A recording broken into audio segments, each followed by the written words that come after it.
We've talked about a lot of conditions on this show, but this next one could be a real disorder: selfitis. The obsession with taking selfies of yourself. And we have acute selfitis, we have chronic selfitis, we have malignant selfitis. There is a lot of selfitis out there. There is, and I don't think the people who actually have selfitis know that they have selfitis. Oh, come on. And for the record, we are talking about this term was coined for legitimately people who are obsessed with it. Ugh. Just can't get enough. Yeah.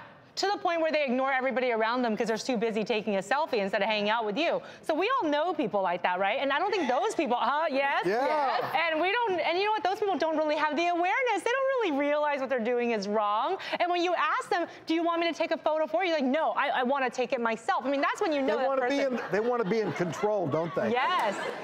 A lot of times these people are actually seeking attention, and they don't have a lot of self-confidence, and they really just want to be a part of a group. Yeah, and then what are you doing the selfitis? That makes you outside of the group, well, right? what do you do with your selfies? You put them on social media. Yes, it's being life. totally obsessed with that social media world, living a perceived life. Yes. And that actually leads to more depression. We know that people who spend more time on social media, editing their photos. Then that's chronic, malignant selfitis. That's right. Wow. Well, Drew is making a joke, but the International Journal of Mental Health and Addiction published the findings. They did this little study where they looked at selfitis indexes from 1 to 100. There were 3 levels of selfitis: acute, borderline, and chronic. You're borderline if you selfie at least 3 times a day, but you don't post. Chronic, you feel the uncontrollable urge to take selfies, posting over 6 times a day. Maybe they need some naloxone. Well, yeah, something. I mean, that uncontrollable part is the key, It is an addiction, though. It is, although this may be a true obsession. It's not one of those where we typically think of an obsession like gambling that can ruin your life. This is, I think, maybe borders on a little bit of, I don't want to say narcissism, but I do. Because if you're totally unaware of how many pictures you need to take of yourself.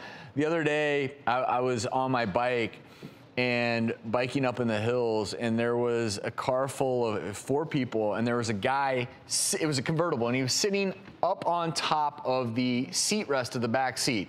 Number one, not smart, right? This is a curvy road. Videoing everything. But the thing is, not videoing nature, videoing himself just while just the whole drive, and I just kept videoing himself with.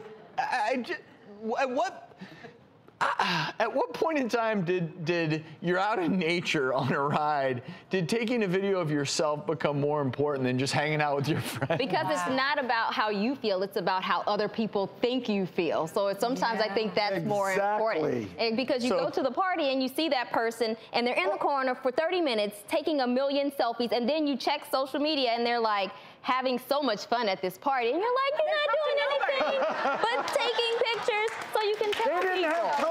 They didn't have time to party. Right. They were too busy taking their selfies. Yeah. Well, it can be dangerous. This guy's sitting up on top, right on the edge, and the whole time, and I could have seen the car taking a little swerve and him going, you know, we're making light of it because it's one of those where That doesn't look like your selfie. Are you guys borderline, acute, or chronic? I mean, which one are you? How many selfies was that in a day? Oh, that's the only selfie I've ever done. Oh, Dr. Ordon. Busted! Hi. But Dr. Ordon, I like how you don't smile on any of them. All of them are kind of like that sexy, smoldering look. Yeah. I had to work hard on that with the mirror and all this stuff. So how many was that? What take was that? Take 15 out of... a few, but that's not for me. It was way too much. Doctor, that's not your first rodeo. You do that. I mean, we can go. I'll tell you, if we can, before we go to break, pull up. Drew took selfies before selfies were a thing. Can we get the one where the sun isn't supposed to shine? Because I don't know who took this picture of you, but... Those were the days where it was on the timer on the camera, and my wife took that. All right.